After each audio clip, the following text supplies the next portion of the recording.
La génesis e historia de Coordinadora, sindicato líder en los puertos, ha estado protagonizada por las continuas luchas del colectivo portuario en su defensa de su profesión, de su derecho al trabajo decente frente a los continuos ataques.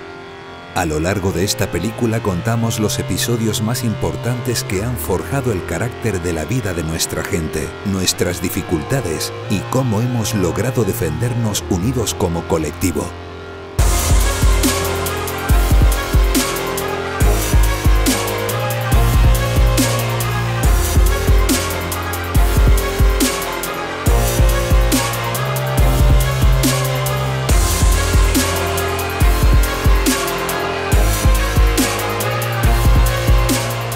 Coordinadora, un compromiso de todos.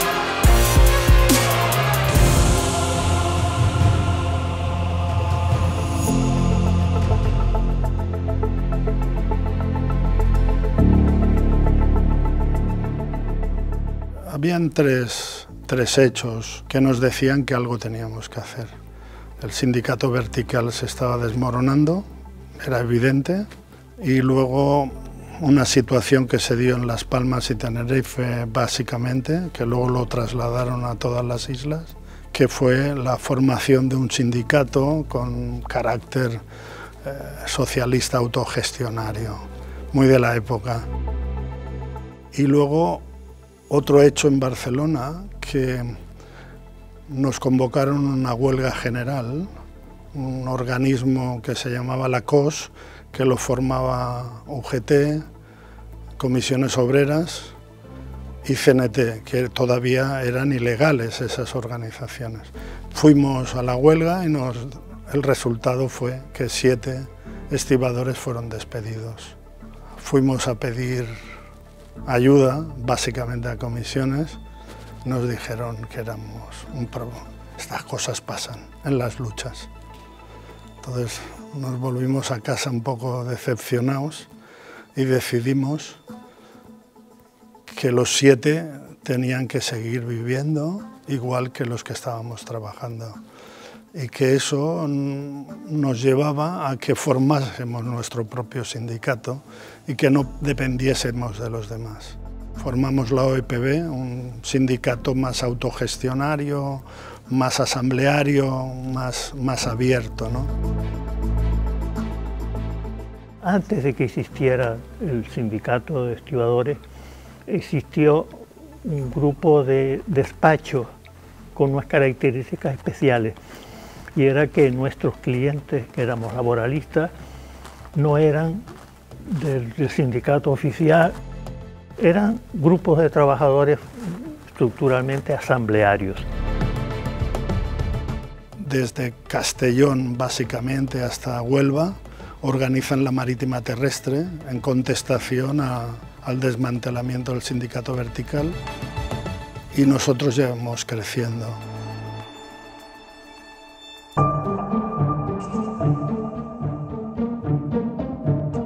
¿Qué trabajos hacíamos?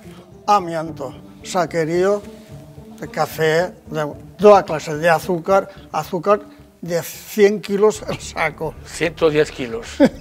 Troncos, pieles, pero no pieles secas, no, pieles mojaditas. Si os acordáis, era muy curioso también, muy diferente ahora, el tipo de llamada, el tipo de contratación. Teníamos que ir a las 7:30 de la mañana hasta las 8:30. No trabajábamos, nos íbamos a casa. Volvíamos a las 12 y teníamos que estar hasta la 1:30, pues si nos contrataban. No nos contrataban, nos íbamos a casa. Y teníamos que volver desde las 5 hasta las 6:30, pues si nos contrataban en la jornada nocturna. Los colegios electorales se abrieron a las 9. Va llegando la democracia, gana la derecha, gana UCD, reforma la ordenanza laboral de los estibadores y nos convertimos la gran mayoría en parados.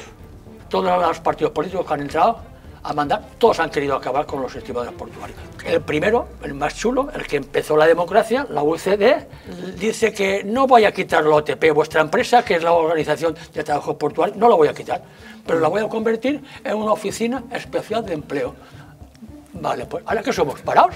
Cuando ya se llegó un momento a formar coordinadora, viene un día Julián de Barcelona, me tocó aquí en el hombro y me dijo, tú eres Vidal, ven así. de quisiera hablar contigo. Digo, no, conmigo no, y con varios más. Y llamó a Martí y a otros compañeros. Y entonces os explicaba la situación de ellos, lo que estaban haciendo. Tomamos la decisión en el año 78 de crear Coordinadora. Tuvimos la suerte de decidir que no podíamos ser un sindicato al uso y que, aparte de eso, debíamos crear un comité ejecutivo porque preveíamos luchas complicadas. Entonces se formaron 5 zonas y había un coordinador general. Claro, no fue una casualidad, yo creo que fue un proceso. Eligieron al más despistado, que era yo. Empiezan las primeras luchas organizadas y decidimos que habían 3 cosas que eran importantísimas. La unidad, teníamos que ir todos a una. La rotación, que el trabajo no dependiera de otro y que el trabajador no le debiese nada a nadie por trabajar. Y luego lo que le llamamos la profesionalidad.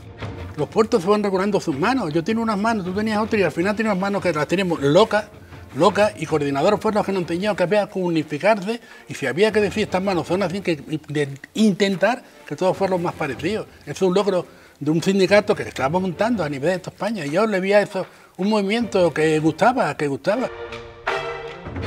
Y la UTP se iba cayendo porque lo que hicieron fue no invertir para que muriese la UTP. Y por lo tanto los trabajadores tuvimos que hacer de trabajadores de la UTP también. Ahí fue un momento de sobrevivir.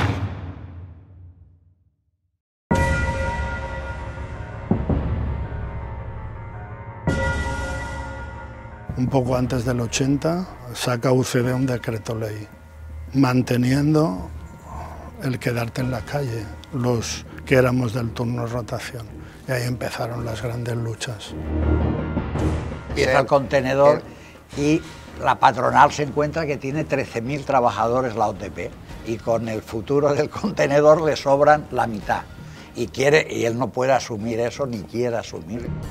Llegan a tener movilizaciones en todos los puertos. Y la técnica que empleábamos nosotros es no dejar nunca el barco sin personal. Siempre el barco estar siempre ocupado. Entonces hacíamos huelgas de hora sí, hora no, hora sí, hora no, día sí, día no. Ahí hubo bastante y esto fue mucha fuerza al puerto pequeño porque veían que los grandes estaban jugando su pan se lo estaban jugando y nosotros teníamos fuerza a la mínima porque es que ya no traían trabajo, no huelga, el puerto no entraba. Desde luego jurídicamente lo que hacemos es impugnar el decreto, ¿no? Con la fortuna de que era un decreto de desarrollo de ley que no había sido sometido a informe del Consejo de Estado y el Tribunal Supremo años más tarde dictó una sentencia anulando ese decreto porque efectivamente tenía un vicio en el procedimiento.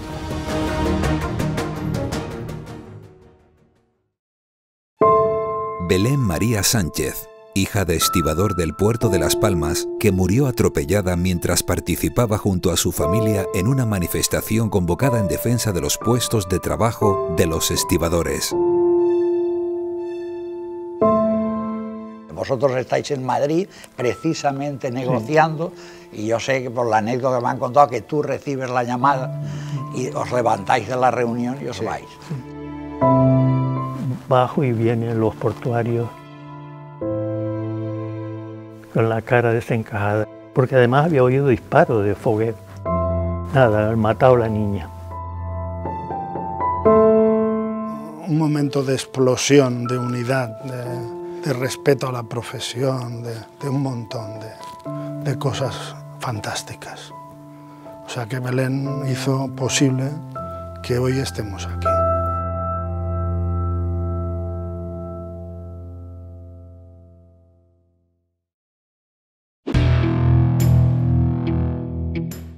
Ganamos la huelga, iniciamos una batalla del convenio colectivo y lo que hicimos fue que 2 empresas se prestaron a firmar ese convenio y fuimos empresa por empresa, puerto por puerto, llevándole el convenio a una empresa diciendo o firmas o mañana no trabajas. Ahí hubo un largo proceso de acción sindical en todos los puertos para que se fueran adhiriendo las empresas a ese convenio colectivo, ¿no? Hasta que se obtuvo una mayoría que ya Anesco terminó aceptando la negociación y ratificando y alcanzando un acuerdo con Coordinadora.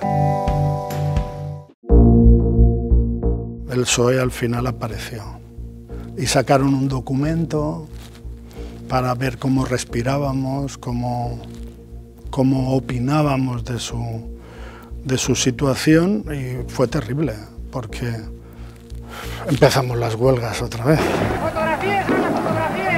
Convocaron a las empresas que ya se habían constituido como empresas a nivel nacional a través de Anesco, y el gobierno totalmente legitimaba la situación.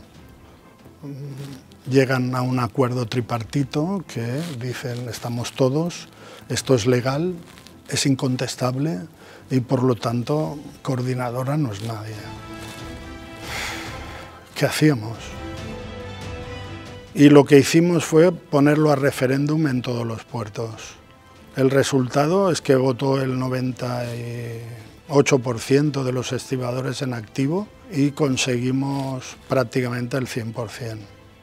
Y le dijimos al gobierno que quien no estaba legitimado era él, que nosotros sí que estábamos legitimados en los puertos y que era una vergüenza un gobierno de izquierdas que sacase de la negociación a un colectivo que era mayoritario en el sector. No mayoritario, único en el sector prácticamente. Se crean las primeras sociedades de estiba por parte del gobierno socialista, esperando que los trabajadores tengamos miedo y firmemos un contrato de trabajo que era mortal de necesidad. Y otra vez los estibadores volvieron a dar la cara y prácticamente no firmó nadie ese acuerdo. Y pudimos iniciar la negociación del primer acuerdo marco. Lo que hizo fue consolidar que había un solo convenio, no a nivel de puertos, sino a nivel estatal, un solo convenio para todos los estibadores. Convertimos la Coordinadora, que era un barco de guerra, cañones por todas partes, en un barco mercante que cargaba, descargaba mercancías y que negociaba. Ellos no entendieron nada, porque por primera vez se nos reconoció como central sindical mayoritaria del sector. Eso para nosotros era básico, más que el convenio colectivo. Pasó una cosa importante. Firmamos que la composición de grupos de trabajo de alguna manera se liberalizaban y por lo tanto esto producía jubilaciones, en algunos casos anticipadas, porque el puerto no tenía bastante poder para poder negociar en el puerto y por lo tanto se tenían que ir a jubilaciones anticipadas. Se lía el lío de las prejubilaciones en la mayoría de puertos. Me acuerdo que en Tarragona los que más ganaban, los capataces generales, esos no se querían pirar. Los currantes sí, los gruistas, los peones, y ahí se montó un pollo de narices, porque además casi que fue de hoy para mañana. Hoy eres estibador, mañana estás prejubilado. Se nos crea el problema de que hay una plantilla muy amplia debido al avance de la nueva tecnología, pues tuvimos que tomar una decisión. Y claro, tomamos la decisión de que se prejubilaran los que ya estaban llegando a la edad de jubilación, y ahí se nos crea el lío. Costó un montón a la gente mayor explicarles lo que era polivalencia, nene. A mí, ¿eso qué es? A mí no me... Yo soy amantero o soy peor. Y creo que sí, creo que gracias a eso estamos aquí. Nos costó un trabajo inmenso de trabajar con el colectivo, de decir, oye, esto lo tenemos que hacer así porque la única manera de seguir siendo estibador portuario teníamos que intentar de hacer la polivalencia a través de la formación y demás. Al final lo resolvimos porque para eso somos solidarios. En el 93 firmamos el segundo acuerdo marco que profundizaba en las plantillas. Habíamos conseguido algo fantástico ya. En algunos puertos estaban ingresando jóvenes más preparados para la nueva maquinaria y para la nueva tecnología que empezaba a llegar a los puertos, por lo menos a los puertos españoles. Por lo tanto, entró un estibador nuevo.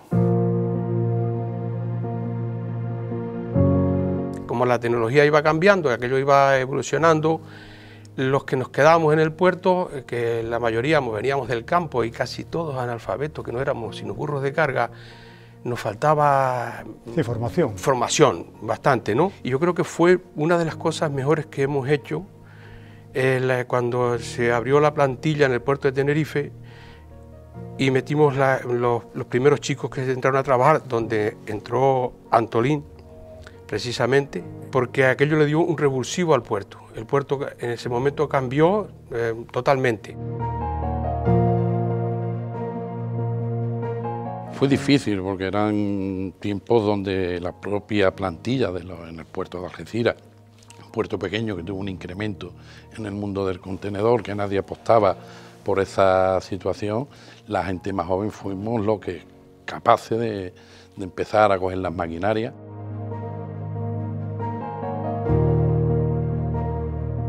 El tercer acuerdo marco fue un poco paseo militar, porque éramos ya la gran central, nos habíamos consolidado. Y el tercer acuerdo marco supone, digamos, la consolidación del estatus de los acuerdos marcos como instrumentos transformadores. Las empresas yo creo que toman conciencia del poder de Coordinadora y de la capacidad de Coordinadora de implantar modificaciones en los puertos a través de acuerdos a nivel estatal. Yo creo que quedó claro, incuestionable la representación de la organización. Nos vimos en la obligación de hacer las modificaciones que pactamos en ese tercer acuerdo marco, como reducciones de equipos de trabajo, por la propia cambio de la actividad. Es que pasábamos de los ganchos al Sprader, y donde antes habían 6 tíos enganchando, pues ahora lo hacía solo la máquina. Fue muy importante porque vivimos unos cambios ya no tecnológicos, sino de mentalidad.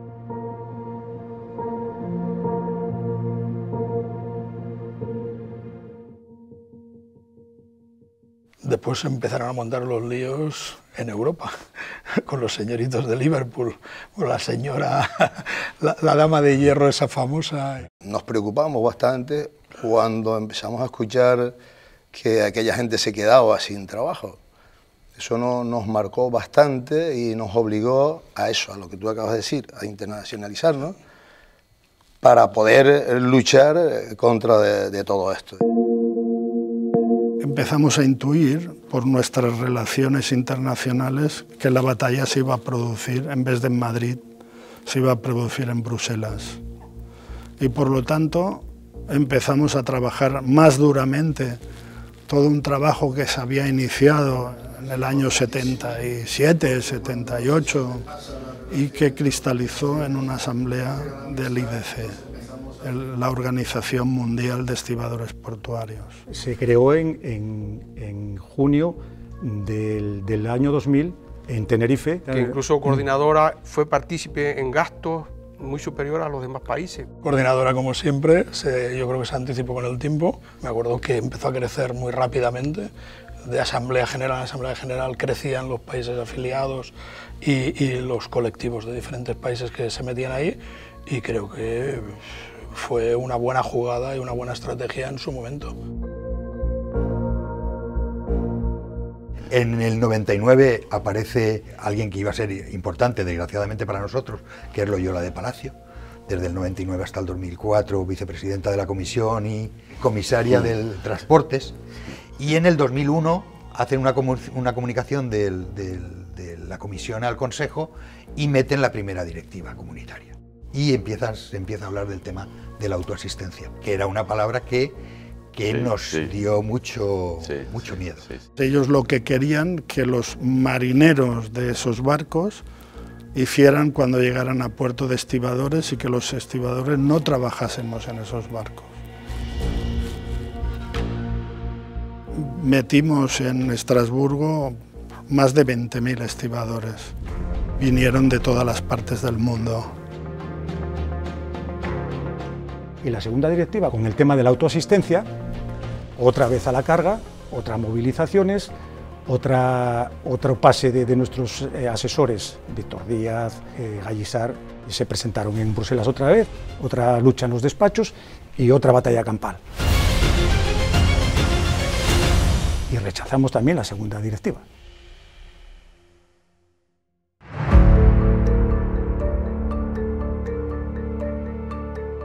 Bueno, pues el problema del conflicto de Cartagena se inició en el año 2003, cuando descubrimos que un delegado de personal con las empresas nos estaban hipotecando al resto de trabajadores. Nos exigían unas medidas y un volumen de trabajo que no podíamos llevar 36 estibadores que habíamos. Y tuvimos que llamar al sindicato coordinadora y se descubrió el pastel de lo que estaba pasando en el puerto de Cartagena. Y fue cuando empezó despidos y arrestos. Aquello no fue una pelea limpia, de entre trabajadores y empresa, porque acuérdate que aparte de los despidos, os amenazaban a la familia. Si esto sucede más que nada cuando se descubrió el gerente de tomarnos un café por la baldosa, me dijo, pero así, con estas palabras textuales, que a él lo habían puesto para disolver la empresa. Y yo le dije, pues va a ser que no, porque voy a llamar al sindicato. Si él no se escondió, salió a los medios de comunicación y dijo que se cargaba la estiva y se cargaba el sindicato coordinador. Y vamos a ver, cualquier sitio que tú digas, 15 despidos, y que a un mismo trabajador lo despidas 5 veces porque te ganaba los juicios, y para más hacerle más daño, llegaba por la mañana cuando tenía que ser readmitido, dejaban que entrara, se cambiaba de ropa, y cuando iba a coger el turno le daban otra vez la carta de despido para que no trabajara. La mujer llorando, la hija llorando, que ya fue familiar. Y lo que hacían era unirnos más a nosotros. Pero mucho sufrimiento cuando tú te encuentras que nos llegamos a encontrar con 9 despedidos.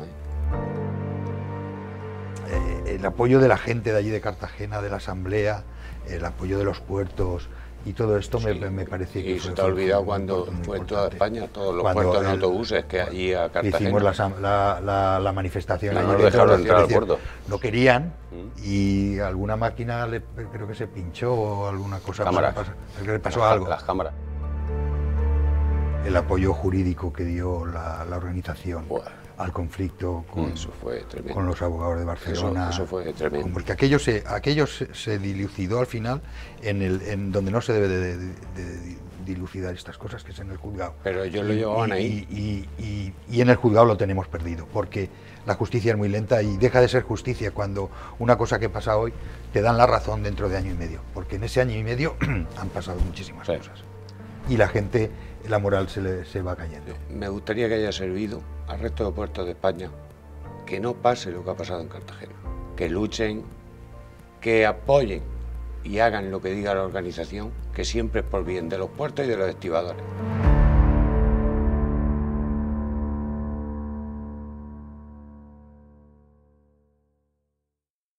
Julián García González concluye su etapa como coordinador general en el año 2005, una etapa del sindicato en la que tuvieron relevancia y protagonismo muchas personas.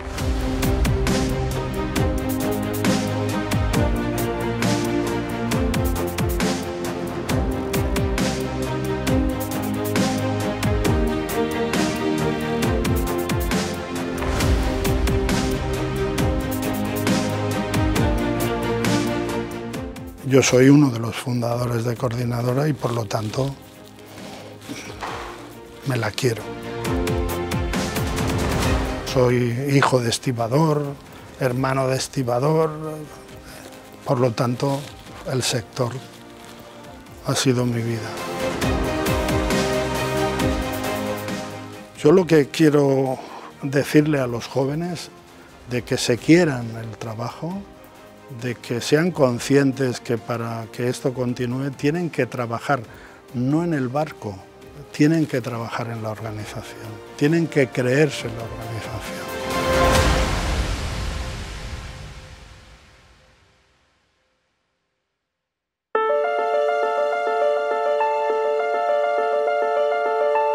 proceso de elección de este actual coordinador general se estableció en la Asamblea de 2005 en Málaga. Allí se presentan un candidato por cada una de las zonas, más un candidato que presenta un puerto, son 6 candidatos. Algunos estuvimos metidos en ese proceso, ¿no? Sí. Helio, yo y tal. Con esa tradición democrática de coordinadora que es la unanimidad, se reunieron los 6 candidatos, valoraron que lo mejor era ofrecerle un candidato a la Asamblea y efectivamente los otros 5 renunciaron en favor de esa propuesta unánime que se les presentó a la Asamblea. Retiro mi candidatura, muestro el apoyo incondicional. Retiro mi candidatura y le doy todo mi apoyo a Antolín. Tengo el deseo de que no salga por mayoría, que salga por unanimidad. Hubo la capacidad de entender que lo mejor para la organización es que hubiera un solo candidato. Ir a la Asamblea con un solo candidato. Que este saliera reforzado. Contando con el apoyo de ustedes, yo estoy dispuesto a asumir esa labor. Cuando llegó el relevo estábamos en conflicto y terminó la Asamblea poniendo un preaviso de huelga encima de la mesa. ¿Que el día de la elección? Sí, ese mismo día dijo, me voy de aquí con un preaviso de huelga. O sea, tuvo que tomar decisiones casi inmediatamente. Pues entonces sale un coordinador general joven que ya habla de futuro porque tiene todo el futuro por delante y que conecta con todo el futuro de los nuevos ingresos en el puerto. 28 años, me faltaban 6 días para cumplir 29 y hacía 4 que mi hijo había cumplido 1 año, ¿no? ¿Cómo es posible en ese momento pues, presentarte a un reto como el que supone ser coordinador general de la coordinadora estatal, ¿no? Pues creo que eso se puede hacer, primero teniéndole un amor tremendo a esta profesión, segundo teniendo un punto de atrevimiento que solamente te lo da la juventud, solamente te lo da esas ganas de comerte el mundo, de participar, de hacer que las cosas cambien, de aportar todo lo que puedas a esta profesión y por supuesto el notar que sin que te conocían mucho tenías el arropo de gente importante de esta organización, ¿no? Es verdad que no tenía ni idea de a lo que me enfrentaba y es verdad que todo lo que vino después superó cualquiera de las expectativas que podía tener en aquel momento. Había que formar un nuevo equipo, había que ganarse la confianza de la afiliación, había que hacer que estos nuevos ingresos también entendieran lo importante que era estar en Coordinadora, participar, que Coordinadora sí era el siguiente paso en la evolución como sindicato y como representación de un colectivo, ¿no? La evolución de la organización desde que Antolín llega es indiscutible, o sea, es una organización mucho más cercana a la afiliación, es mucho más cercano a los delegados. El manejo de la organización es muy transparente, donde todo se pone encima de la mesa, donde se habla de economía, donde se habla de estrategia, y cambia esa dinámica, la cambia la organización con Antolín al frente y todos los que nos estamos incorporando con la responsabilidad de cabeceras de zona y demás. Entonces creo que hicimos un equipo potente.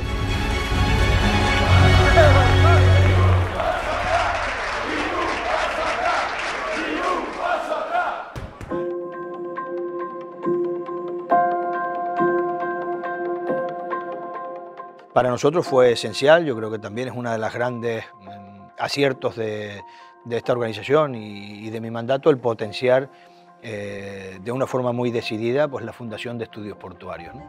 Necesitamos ahí tener un equipo de gente que piense por y para Coordinadora, que tenga esa capacidad de análisis, que nos ayude a adelantarnos a los problemas futuros, que nos ayude a elaborar estrategias para poder conseguir nuestros objetivos, que se sientan involucrados en el modelo y que además sean parte activa de nuestra organización. Y paralelamente a eso, pues también teníamos que tener pues, un equipo asesor que acompañara al equipo asesor que venía de la etapa anterior y que al mismo tiempo pues, se formara en estas nuevas dinámicas en las que estamos hablando, que tuviera presencia en todos y cada uno de los convenios colectivos de los puertos, que tuviera presencia en las jornadas de reflexión, que fueran parte de nuestra familia de una forma activa, ¿no?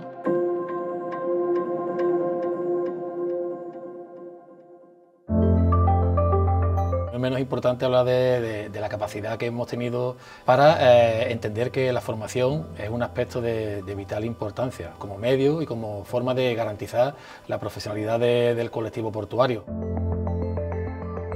Luego también se han tenido que crear pues, acuerdos nuevos de lactancia, de paternidad, de maternidad, de conciliación familiar, que luego es verdad que todo el colectivo, tanto hombres como mujeres, pues pueden disfrutar de estos derechos y de estos nuevos acuerdos. No podemos olvidar que al final los puertos son un reflejo de la sociedad, ¿no?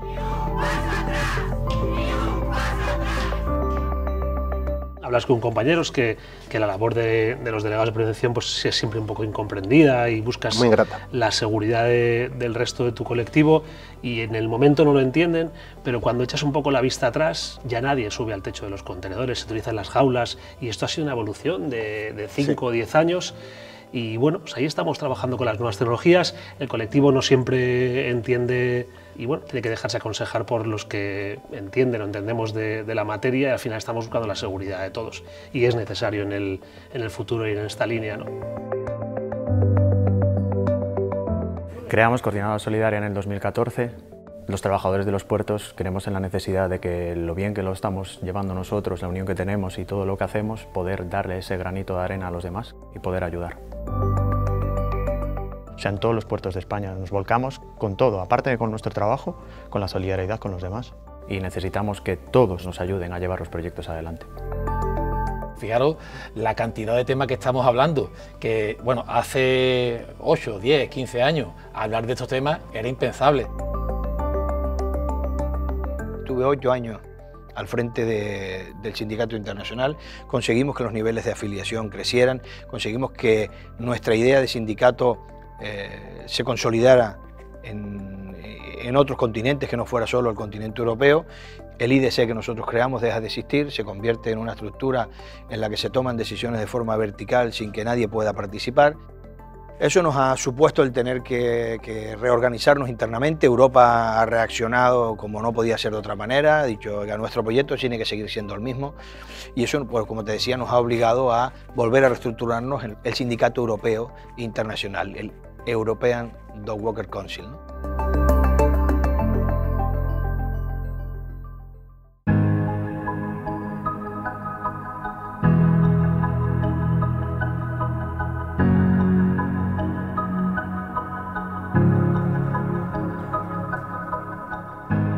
En la otra parte, en la Coordinadora Estatal de Trabajadores de los Puertos, quizás tengamos el objetivo más ambicioso en este momento, ¿no? El haber ampliado nuestro sindicato al resto de sectores que trabajan, que comparten actividad con nosotros, que están permanentemente en contacto, desarrollando su trabajo al mismo tiempo que nosotros lo desarrollamos, es uno de los motivos que nos hace sentir orgullosos, nos hace sentir cómodos. Bueno, pues los comienzos un poco sobre todo de la federación, la antigua Federación de Trabajadores de los Puertos, se dan en Canarias, en Valencia y en Bilbao. Eran las 3 zonas que nosotros teníamos más o menos controladas en aquel entonces. En Canarias lo teníamos un poquito más hecho porque veníamos de una etapa de la formación de Intersindical Canaria. Eso aglutinaba a muchos trabajadores, no solo de los estibadores portuarios, sino de más colectivos. Incluso antes de crearse la federación, ¿no? Que es como le llamamos antes, que en Valencia siempre hemos tenido pues, históricamente una persona de administración de la sociedad estiva y alguien de amarradores que insistían en estar afiliados a la coordinadora de estibadores. Y nosotros decíamos, ostras, pero formalmente no puede ser, y siempre han estado afiliados. Entonces, ellos fueron un poco también los que empujaron a la creación de la coordinadora fuera de la estiva en el puerto de Valencia. Yo empecé en el 2000 a trabajar en el puerto y oías hablar de la coordinadora y yo sentía envidia, ¿no? Esa unión que tenían los trabajadores allí, estibadores portuarios, claro, todos arropados, siguiendo la misma dirección, la misma línea de trabajo. Eso no existía. Nosotros, empresas estibadoras, amarres, remolques, eso para nosotros era impensable.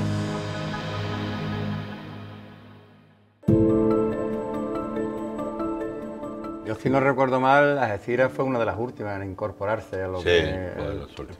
Y a poco como empecé a hacer acción sindical, pues empezamos a crecer, hasta que ya me metí de lleno en el sindicato.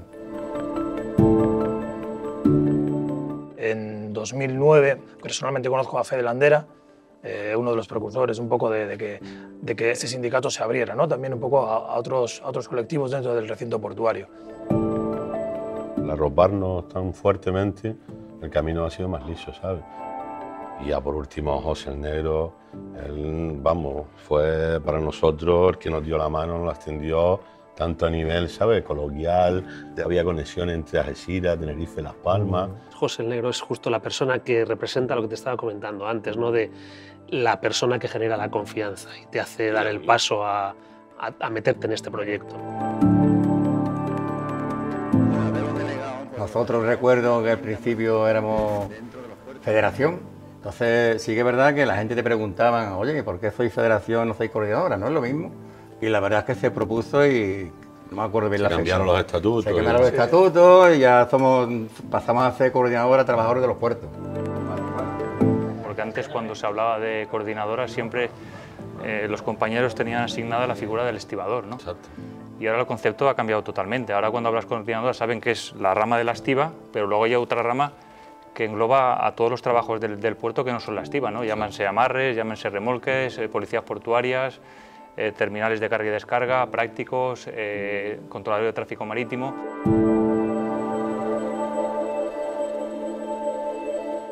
Mi nombre es Miguel Ángel Hormigo, pertenezco... Mi primera elección fue en el año 2017. Y bueno, y hoy presento mi candidatura a coordinador general. Seguidamente he sido reelegido en 2021, en septiembre, en el congreso que se repitió en Algeciras. Y bueno, que más motivación, ¿no?, que el poder empezar a darle forma con tus ideas y evidentemente con la compañía del resto de zonas de coordinadoras.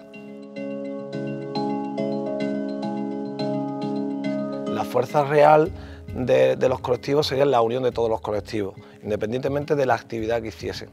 Eso ha implicado mucho trabajo, mucho convencer, porque es verdad que tienes que convencer y demostrar que tu proyecto, ya no la organización, sino los propios trabajadores, es el ideal para los que realizamos la actividad en los muelles y que, como te decía antes, podamos defendernos, ¿no? Yo siempre digo, y creo que es así, que somos trabajadores defendiendo el derecho de otros trabajadores.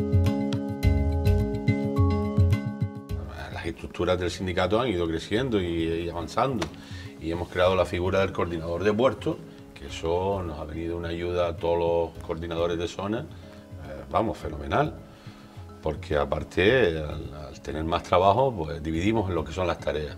Tener una persona de referencia, ¿no?, que te ayude en el día a día, que te informe efectivamente de lo que pasa en ese puerto.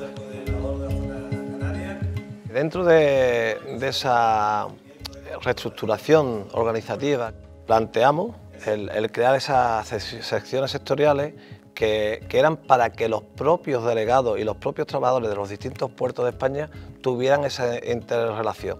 O sea, se hablaban de sus problemas, evidentemente en cada puerto y en cada empresa y en cada sector tienen problemas autónomos, locales, pero al final siempre hay problemas generales que coinciden. Pero esos problemas generales sí que había que centralizarlo y había que trabajarlo en común. La mejor manera que planteamos era crear esas secciones sectoriales, que es un poco agrupar esas tareas que tienen relación, independientemente de la empresa que esté en el puerto ejerciéndolas, pero sí que tengan relación en la actividad.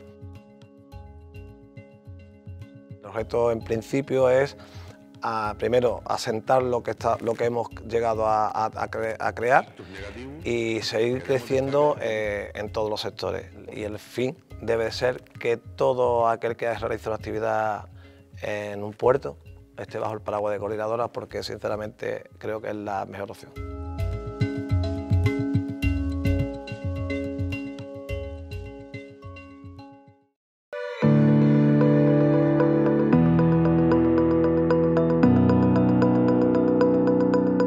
Yo creo que los delegados de coordinadoras eran de los más preparados que hay sindicalmente en España, sencillamente porque la lucha es lo que te da sabiduría.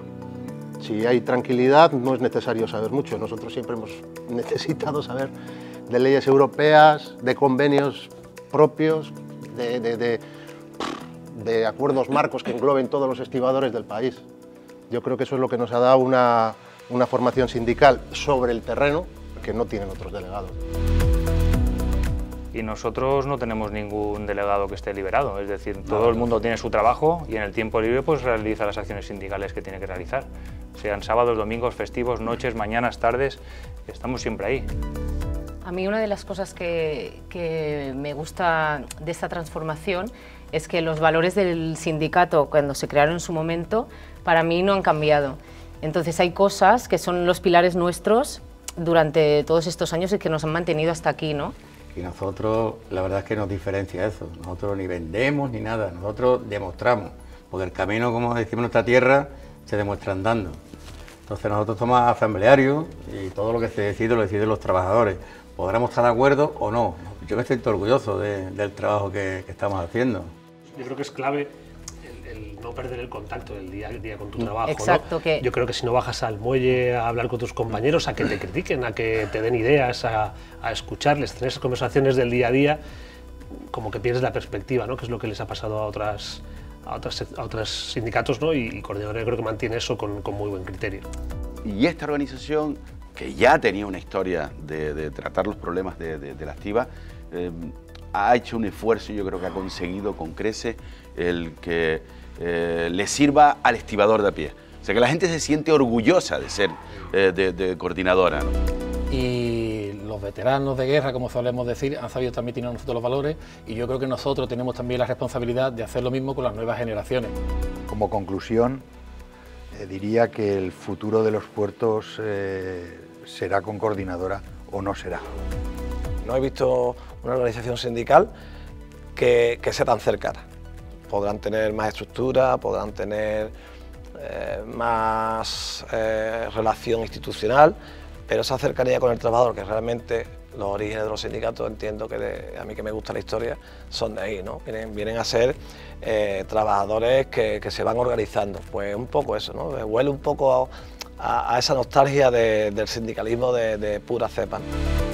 Yo estoy absolutamente convencido que Coordinadora terminará siendo la voz de los puertos en lo que se refiere al ámbito sindical, con muchas garantías para el sector y para los trabajadores que están afiliados allí.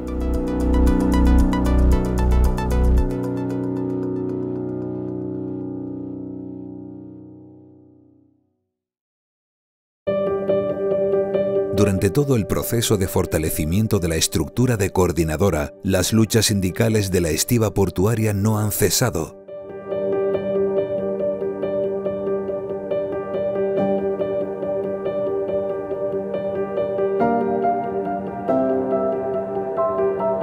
A finales de 2008, el Gobierno saca una modificación de la Ley de Puertos que afecta a la estiba portuaria. Coordinadora interviene presentando enmiendas e inicia un proceso de presión para hacer posible una ley de estiba de mutuo acuerdo entre el PP y el PSOE.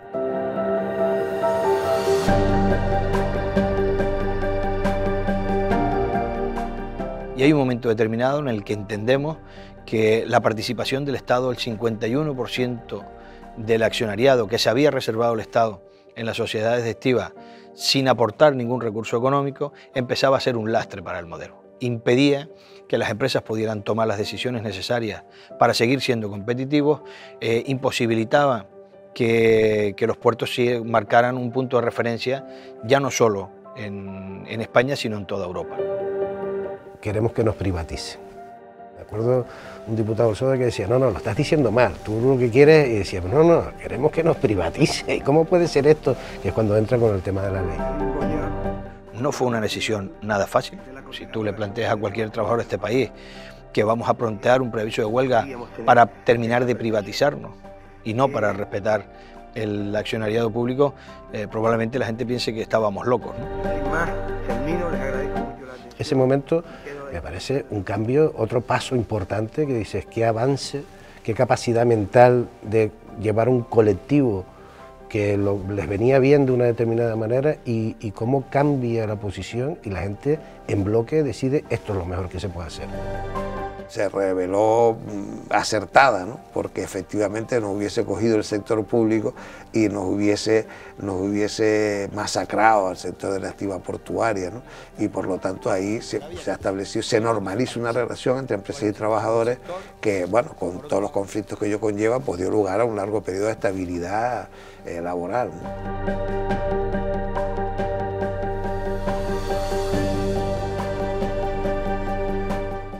Que buscar el acuerdo entre las empresas y los trabajadores con el cuarto acuerdo marco, sabiendo los riesgos que corríamos, que ya empiezan a meternos la presión con aquello de competencia que al principio no nos sonaba, cuando los demás sindicatos incluso denuncian el acuerdo marco, nos meten una multa y volvemos a rehacernos, decimos pues ahora vamos a negociar el cuarto acuerdo marco bis y lo sacamos, además con el respaldo de los otros dos sindicatos. Se va dando pasos firmes, pasos muy firmes, y además está transmitiendo que la organización es una organización sólida, útil.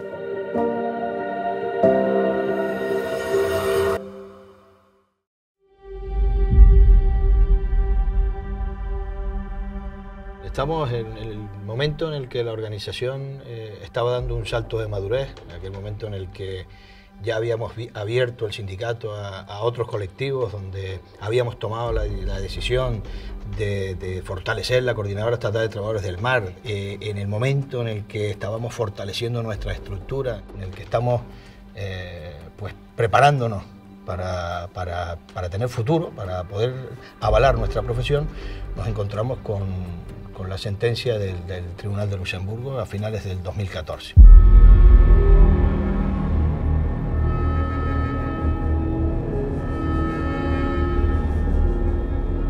Lo único que venía a decir es que no se podía obligar a unas empresas a ser socias de forma imperativa, y que por lo tanto, como no les podías obligar a ser socias, no les podías obligar a compartir el personal.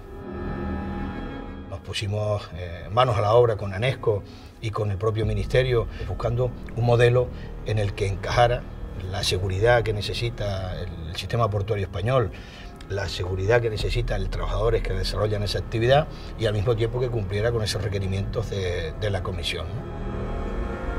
Cuando nos acercábamos a esa posible solución, pues hay un proceso electoral, hay cambios en el Gobierno de España que plantea una reforma que podíamos denominar la reforma basada en la gran mentira, ¿no?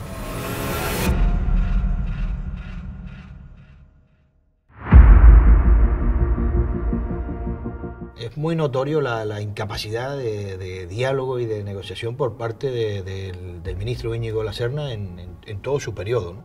Un 2 de febrero del 2017 se nos convoca a Madrid, nos presentan un Real Decreto intransigente, infumable, y nos dan un plazo de una semana para que podamos opinar sobre ese proyecto de decreto, ¿no?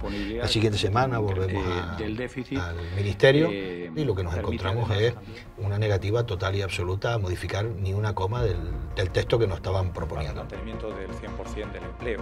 Y esa propuesta es tanto el nivel de soberbia y de prepotencia del ministro y de su equipo en aquel momento, que era el que llevaba adelante el Real Decreto, que en una conversación personal le llevo a plantear: el ministro, usted tiene que darle una salida a 7.000 familias, usted nos tiene que dar la posibilidad por lo menos de ponernos de acuerdo en algo, nosotros tenemos que establecer algún tipo de negociación, porque creemos que es posible fundamentar lo que dice la Comisión Europea, lo que dice la sentencia, y garantizar que esta gente siga teniendo trabajo, que sigamos teniendo futuro, que sigamos teniendo trabajo y que nuestras familias no se vean resentidas de esta manera, ¿no?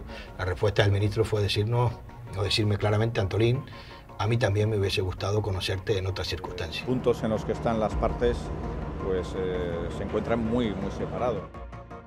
Claramente nosotros entendemos que lo que plantea el decreto ley es un expediente de regulación de empleo encubierto, subvencionada por fondos públicos a través de las autoridades portuarias, ¿no? No era un problema jurídico, sino un deseo de desmantelar la posición de un sindicato con una gran implantación en el sector, con una gran capacidad de negociación, también con una gran capacidad de diálogo, pero desde luego un colectivo que no estaba en el proceso de liberalización de los otros sectores de la economía del país.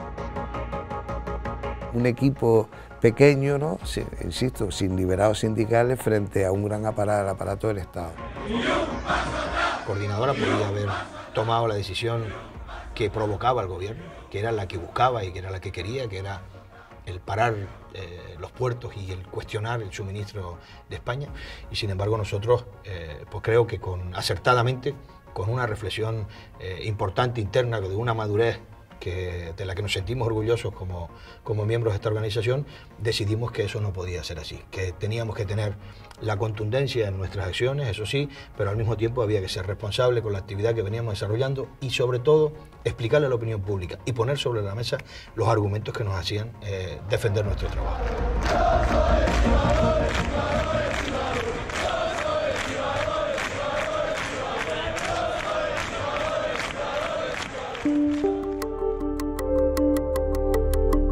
Había un ataque brutal desde el Partido Popular hacia nuestra profesión.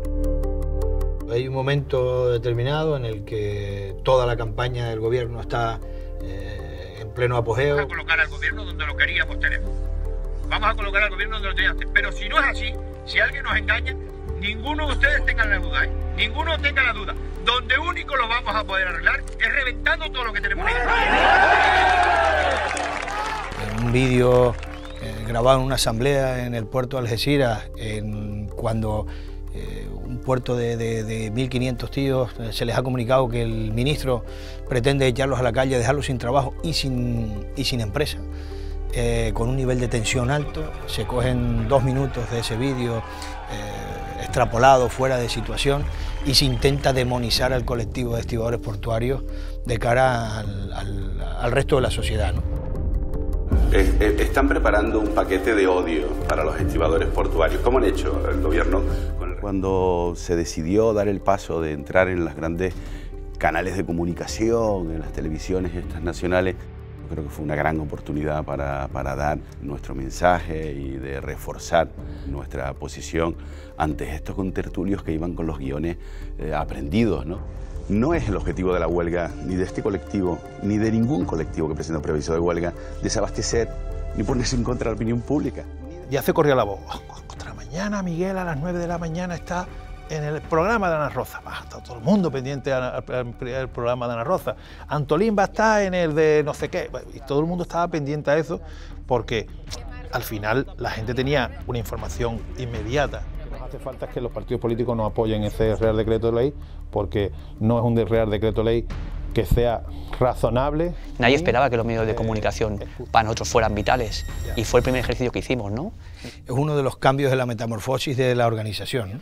Realmente lo único que éramos un colectivo de trabajadores que estaba intentando defenderse de quien les quería machacar sistemáticamente, sin otra ambición que colocar un sector como el sector de la estiba en manos del poder económico y punto, ¿no? Sin ningún tipo de derecho. Primero, los estibadores portuarios estamos en condiciones de que se cumpla la sentencia, ¿no? Se está forjando desde el Estado y que podría entrar en vigor. Lo supimos transmitir y eso fue lo que hizo que la sociedad dijera, bueno, ¿y por qué? ¿Y por qué no se puede tener un trabajo en unas condiciones razonables? ¿Y por qué todos tenemos que estar igual de mal que el resto? ¿Y por qué no podemos estar un poco mejor? Supimos mandar el mismo mensaje, todos, o sea, todos a los que les ponían un micrófono por delante de nuestra organización, teníamos el mismo mensaje. Siempre hay un par de eslogan que quiero dejar: ni un paso atrás y o todos o ninguno. La gente entendió, la asamblea entendió que el mensaje tenían que darlo muy pocas personas, un mensaje muy trabajado, muy claro, que impactara y que explicara realmente lo que estaba pasando, ¿no? O sea, era un ataque frontal de un ministro aprovechando la sentencia europea para hacer una desregulación del sector. Aprovecho este acto de nuevo para hacer un llamamiento a todos los grupos políticos a la responsabilidad en una cuestión que es importante para el conjunto del país. Al final la estrategia que marcamos era intentar convencer y darle la vuelta a la situación de una manera razonable y explicando realmente que lo que quería la sentencia era aprovechar para eliminar un sistema y no una adaptación, que era lo que en realidad se proponía de Europa.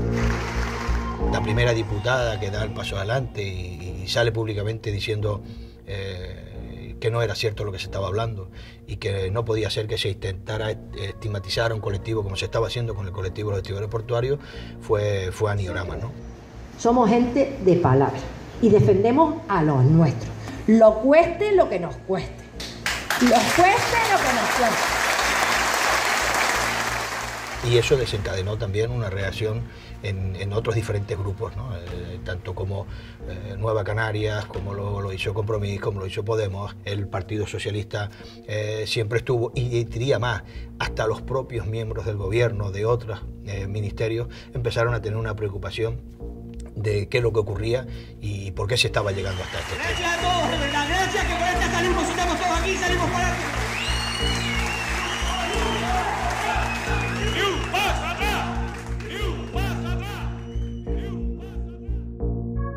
El primer contacto fue con Joan Baldoví. ¿Qué han hecho durante todo este tiempo?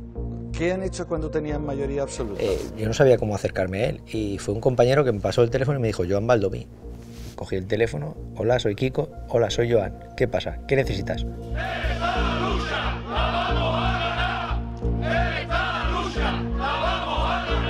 El traer a los políticos a nuestras asambleas, que vinieron allí en las chicharras y estuvieron allí hablando y diciéndole a la gente estamos aquí para colaborar, también acercó la política a nuestro trabajo, ¿no? Que para un colectivo que hay en este país que tiene condiciones laborales dignas, lo que hay es que defenderlo, que cunda el ejemplo. Y nosotros teníamos un hombre que era clave en Algeciras, que era Salvador Lancina, que también estaba aquí en el ministerio. A través de él pudimos llegar a Susana Díaz. Es el momento ya de si ha habido un acuerdo fruto del diálogo social. Creo que se identificó y empatizó con nosotros, le explicamos la situación y así lo entendió. Hicimos hasta una ponencia en el Parlamento catalán. Hostia, dices, hostia, esta gente puede cambiar algo, ¿no? Y empiezas a creer en la política y en algunos políticos, aunque la ideología sea totalmente diferente a la que uno tiene, ¿no? No sé, yo lo viví así. Coincidió que Violeta Bulc venía, no lo sabía nadie, luego nos avisaron y venía al Círculo de Bellas Artes a dar una conferencia con De la Serna, los dos. Y pudimos estar hablando con ella y ella nos daba más tiempo, que era un poco lo que también estábamos viendo desde Europa, que desde Europa, a pesar de la sentencia, a pesar de todo, siempre estuvieron hablando de dar un poco más de tiempo, de intentar resolver, y era De la Serna el que no quería dar más tiempo y el que amenazaba con la multa, ¿no? Fue una transformación un poco, ¿no? Porque estábamos acostumbrados a relacionarnos de otra manera y con otra gente. Y al final acabas tratándote de tú a tú y pierdes ese medio escénico. Nuestras libertades. No nos van a coartar salir a la calle.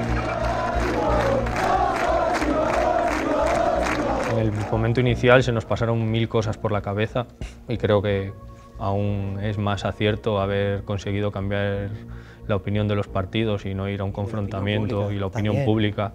Ya no somos el colectivo de gente que para el puerto por cualquier cosa, que para todos nos vamos a la huelga y que no se puede dialogar con nosotros. Llegar a los puertos y explicarle a la gente que nos querían liquidar literalmente de los puertos y a la vez que teníamos que controlar las acciones y cómo nos teníamos que mover, el hacer entender eso a la gente fue muy complicado. Nosotros sabíamos cuál era la estrategia, porque al final entendíamos que lo que no había que salir era a montar un conflicto público, sino que había que hacer un trabajo previo y luego la unidad del colectivo. O sea, éramos una sola voz, éramos una sola herramienta para la organización y eso es lo que hizo que fuéramos cumpliendo objetivos.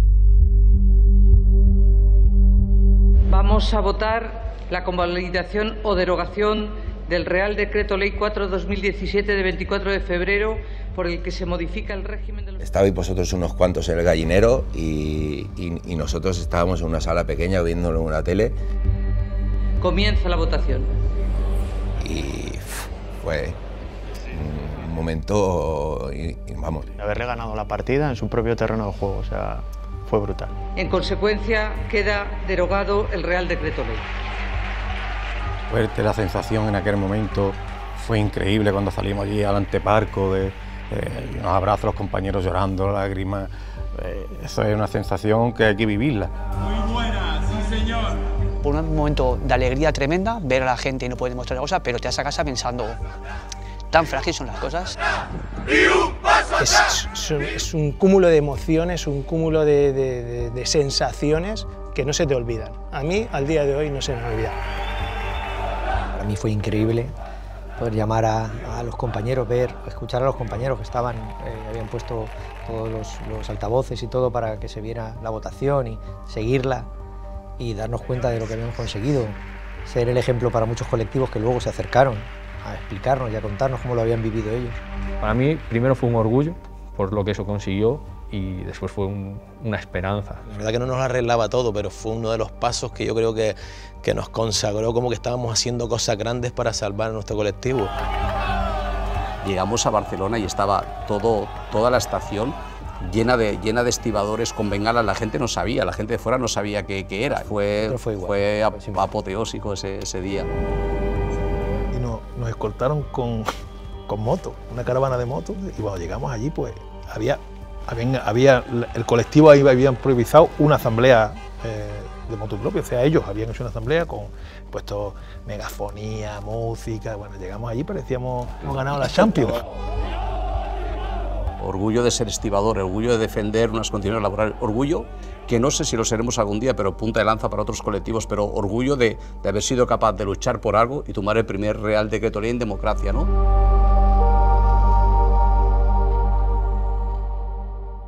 Cuando aquello ocurrió, hay una alegría tremenda, indiscutible, va a ser un momento histórico, pero lo juro por Dios, yo tenía el convencimiento de que aquello era un punto y seguido. Entiendo que bastante feliz después de lo que sucedió ayer. Bueno, feliz. Cuando tú lo piensas con serenidad y con tranquilidad, entiendes lo importante que fue, ¿no? Pero es verdad que el sentimiento de alegría particularmente duró 5 minutos. A los 5 minutos tenía que estar dando mi impresión a los medios y esa noche ya tenía que estar preparando la respuesta a la siguiente que venía el día de mañana. Deberíamos estar en la disponibilidad de ir trabajando. Esto es un motivo de alegría, esto hay que celebrarlo, pero los pies en el suelo porque ya están trabajando para un próximo decreto. En la reunión que está convocada por el mediador en la tarde de hoy, a las 4, me gustaría decir que el Gobierno va a estar presente. Cuando no se convalida el primer decreto ley, el ministro tiene que presentar a los grupos parlamentarios una alternativa, ¿no? Y la alternativa que se plantea es que va a nombrar un mediador, que nunca aceptamos, pero que nos impuso, que iba a buscar las soluciones para garantizar la estabilidad en el empleo, las subrogaciones. Plantea que si las partes nos ponemos de acuerdo, si ANESCO y coordinadores se ponen de acuerdo sobre la subrogación, él pone la subrogación en la ley. Que este plan solo absorbe... Simula una negociación sin querer tener.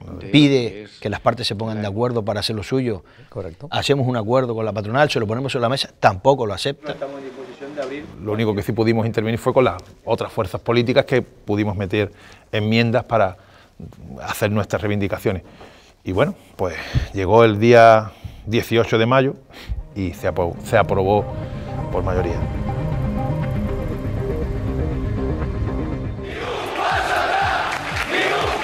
Es el mensaje unánime que los estibadores del puerto de Algeciras han lanzado esta misma tarde como respuesta al nuevo decreto de reforma del sector aprobado hoy por el Gobierno.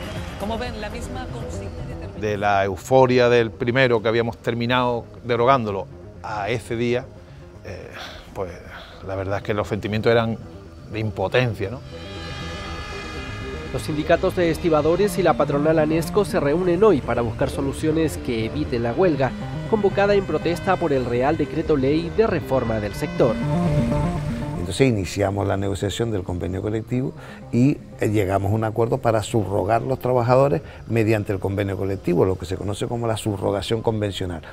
Y eso es lo que nos supuso de nuevo un nuevo obstáculo, porque nos volvieron a plantear desde la perspectiva legal de la Comisión Nacional de la Competencia que eso no se podía hacer por convenio colectivo. Ese acuerdo ocasiona la ruptura dentro de ANESCO. O sea, florece donde estaba el problema.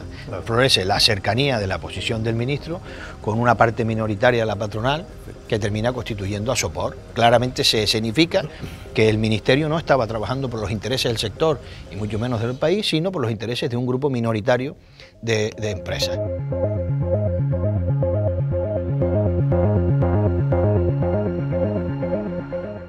Una vez tenemos el segundo Real Decreto Ley publicado en el Boletín Oficial del Estado, tenemos que empezar con un nuevo proceso de transformación.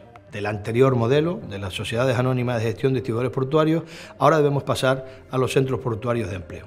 Con la gran diferencia, no venía a ser otra, de que en las sociedades anónimas de gestión de estibadores portuarios, en la SAGEP, las empresas tenían la obligación de ser socios y sin embargo en nuestro nuevo modelo, pues las empresas pueden decidir libremente si se quedan o no se quedan en ese centro portuario de empleo.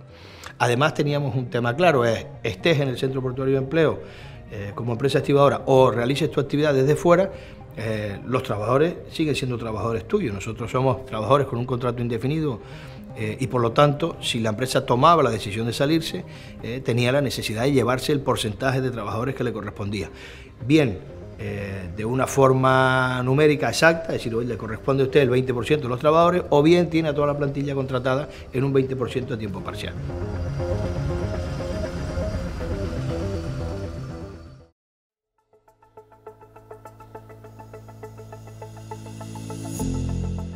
Hay un cambio de gobierno y se pone de manifiesto pues una situación de por lo menos intentar negociar, de poder hablar, de poder establecer vías de diálogo, ¿no?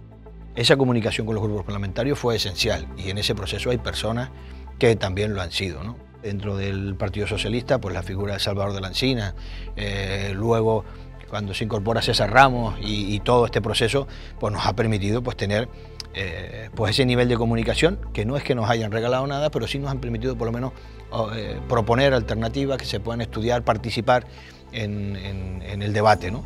Y creo que eso ha sido lo que realmente ha posibilitado el cambio, el que ha tornado el modelo de forma definitiva. Lo teníamos tan claro lo que queríamos y el gobierno lo veía, pero es que los demás sindicatos asumieron también ese rol de bajar el perfil e ir detrás de nosotros a ver cómo íbamos desarrollando, ¿no? Con todo ese proceso de negociación, de trabajo, de informes con el Partido Socialista, llegamos al año 2019, donde se aprueba la primera modificación por parte de este gobierno del PSOE, donde ya el modelo empieza a coger forma. Ya no somos una ETT al uso, necesitamos tener una serie de particularidades que el gobierno define, entiende y comprende y las lleva a lo que se pone en la ley como los centros portuarios de empleo, ¿no? Esos centros portuarios de empleo, sin ser el objetivo final, sí empiezan a parecerse a un modelo de estiba donde no solo el sector esté cómodo, sino además la garantía del puesto de trabajo de los trabajadores se puede vislumbrar, ¿no? La Comisión Europea le da el visto bueno a que se constituyan los centros portuarios de empleo y que tengan una entidad jurídica diferente a lo que tienen las empresas de trabajo temporal. Eso era un gran logro, porque pasábamos de estar en territorio de nadie a tener una empresa. ¿Cuál era la primera traba que se encontró coordinadora en este periodo? Pues el tener la capacidad de explicar y de demostrar que los centros portuarios de empleo no eran un modelo hecho para los puertos grandes. Asopor, en su intento de desestabilizar permanentemente, recurría a ese discurso, o sigue recurriendo a ese discurso, de decir que la nueva norma no se adapta a la necesidad de los puertos pequeños. Lo que es una falsedad, lo que claramente ha quedado demostrado en todo este periodo, es que lo único que buscaba era dividir al colectivo de estibadores portuarios. José, yo no sé si te acuerdas, ¿no? Una de las estrategias que tenían era dividirnos a los puertos grandes. Bueno, al final nos vimos en situaciones, que es por lo que tú decías, que muchas veces discutíamos entre nosotros, pero teníamos clara cuál era la estrategia. Es más, teníamos clara cuál era la disciplina como sindicato, como coordinadora, pero vamos, lo intentaron un montón de veces. El todos o ninguno se refería a todos los puertos o ninguno, y era ese el camino. Y que en la unión de todos los puertos teníamos la fuerza. Y una vez a los que tenían sus dudas en los puertos pequeños, les decías claramente, pero ¿de qué no se van a fiar si hay puertos grandes que ya tienen su cheque en blanco y les han dicho que de eso nada, que aquí todos o ninguno? Y eso hizo que también esos puertos en aquellos momentos creyeran en que esto era una realidad, que aquí nadie iba a salirse por su cuenta. Entonces de un ataque, pues una vez más, que ya lo hemos hecho en otras ocasiones, volvemos a salir reforzados.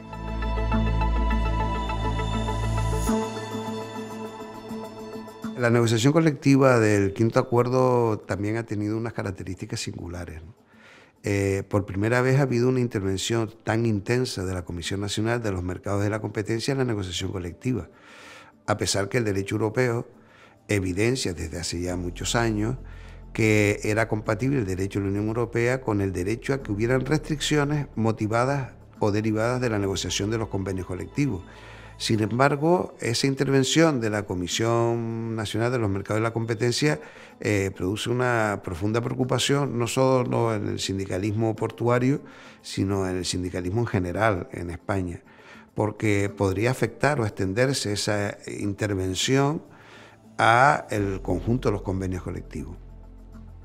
Preocupados con esa situación, tanto el Ministerio de Trabajo, que tiene una posición clara de defensa de la negociación colectiva, como el Ministerio de Transporte, en el ánimo de superar lo que parecían contradicciones entre el derecho a la competencia y el derecho del trabajo, pues propone, y los sindicatos y las empresas aceptamos, el nombramiento de unos mediadores, de tal manera que eran dos profesionales con una visión y un conocimiento preciso del mundo de las relaciones laborales y del derecho a la competencia en el sector portuario. Fuimos ajustando el proceso de negociación del convenio colectivo a los criterios de compatibilidad y eso dio lugar a que definitivamente pues, se lograra un acuerdo.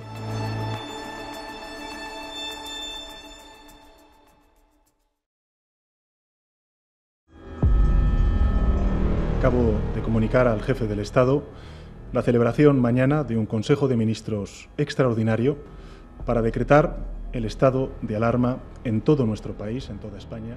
El mensaje era que los puertos no podían parar, o sea, teníamos que ir a trabajar cada día como si no pasara nada. Nosotros no paramos de trabajar en ningún momento, ni en la poza ni en las mesas de negociaciones, o sea, no podíamos dejar de trabajar. No podíamos dejar de negociar el quinto acuerdo marco porque para nosotros era una necesidad.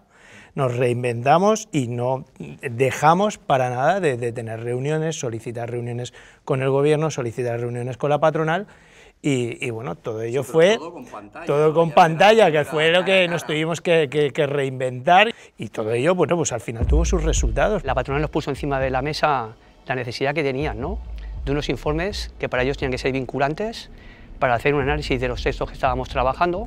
En primera instancia no entendíamos la participación en una negociación colectiva, en una opción de un convenio, la participación de competencia, pero hicimos el ejercicio de acercarnos a competencia y hacer bueno, el análisis de lo que nos iban enviando reiteradamente, ¿no? Competencia para mí fue el ente o la mano negra que teníamos detrás. A mí me costó muchísimo entender qué era, qué quería y sobre todo nos costaba muchísimo explicar en las asambleas qué era competencia, en qué nos influía y por qué estaba condicionando tanto el acuerdo. La sensación de que cualquier convenio, cualquier cosa que se pactase, iba en contra de competencia. Competencia lo que viene a decir es que la norma no permitía que en un convenio colectivo se regulara esa actividad mutualista de los centros portuarios de empleo. El carácter mutualista de los centros portuarios de empleo no viene a ser otra cosa sino el reconocimiento por parte de las empresas de que esos son sus empleados y que hacen un acuerdo común para compartir no solo la actividad diaria con esos trabajadores, sino además pues, todos los gastos en formación, en seguridad social, etcétera, etcétera, ¿no? O sea, el carácter mutualista lo que viene es a garantizar que un colectivo de empresas colocan ahí a sus trabajadores para que de forma conjunta puedan utilizar toda esa mano de obra.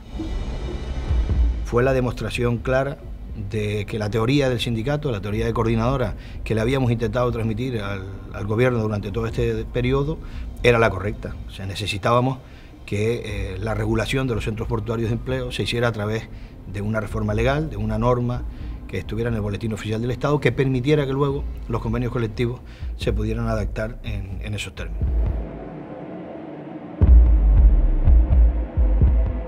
Estuvisteis negociando exactamente igual en Madrid, pero telemáticamente. Eso no se paró en ningún momento y al final se llegó a la asamblea de Algeciras porque se había hecho un trabajo previo, pensando que era ya la aprobación de la ley.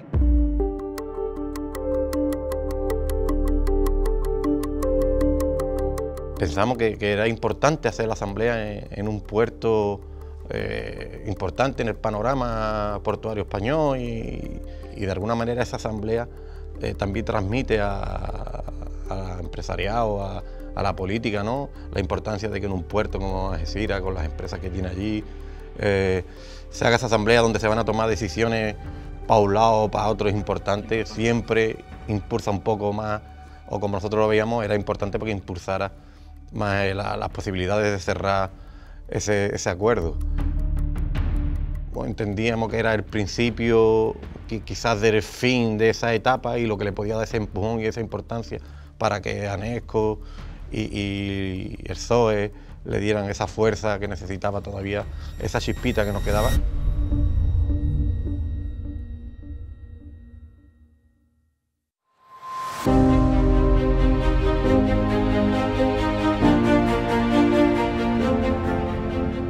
Desde el 2017 hasta aquí hemos estado trabajando, hemos estado negociando, hemos hecho un mogollón de cosas en donde no nos correspondía, porque hemos estado en sitios que no nos correspondía. La barrera del muelle es lo nuestro para adentro y para afuera nunca nos acordamos. Y hemos estado negociando en sitios que no nos correspondía nunca hasta llegar hasta aquí. La reforma de la ley, el quinto acuerdo marco, yo creo que nos da a todos ahora un poquito de estabilidad, un paraguas donde ampararnos, que por fin es un buen momento para poder empezar a celebrar, aunque sea un poquito. Yo creo que estamos con unas herramientas, en un posicionamiento brutal para sacar adelante un proyecto fabuloso que va a ser nuestro legado.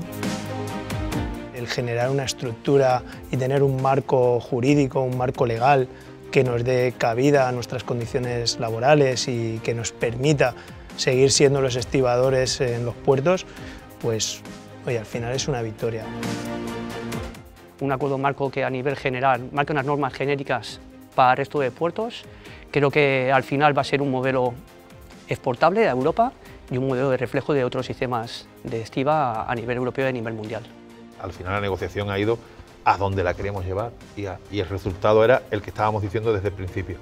En mi opinión ha supuesto el espaldarazo y el cerrar el círculo que habían dejado abierto con el decreto ley. Es el acuerdo que nos va a dar la estabilidad de cara a un futuro. Sigo pensando que no está todo eso, tenemos que seguir trabajando porque esto todavía tiene un camino largo y habrá quien no esté muy de acuerdo como tenemos a Azopor, tenemos, en fin. Pero el quinto acuerdo marco también es un motivo de alegría para todo, porque es el colofón a tantos años de trabajo que llevamos y a tantos años de lucha. Parece mentira, ¿no? O sea, se ha firmado y aún es como que no nos lo creemos, ¿no? De verdad lo hemos firmado, seguro, no nos lo van a impugnar, no nos lo van a tirar para atrás, aún estamos dándole vueltas, ¿no? Pero para mí ha sido como un desahogo, ¿no?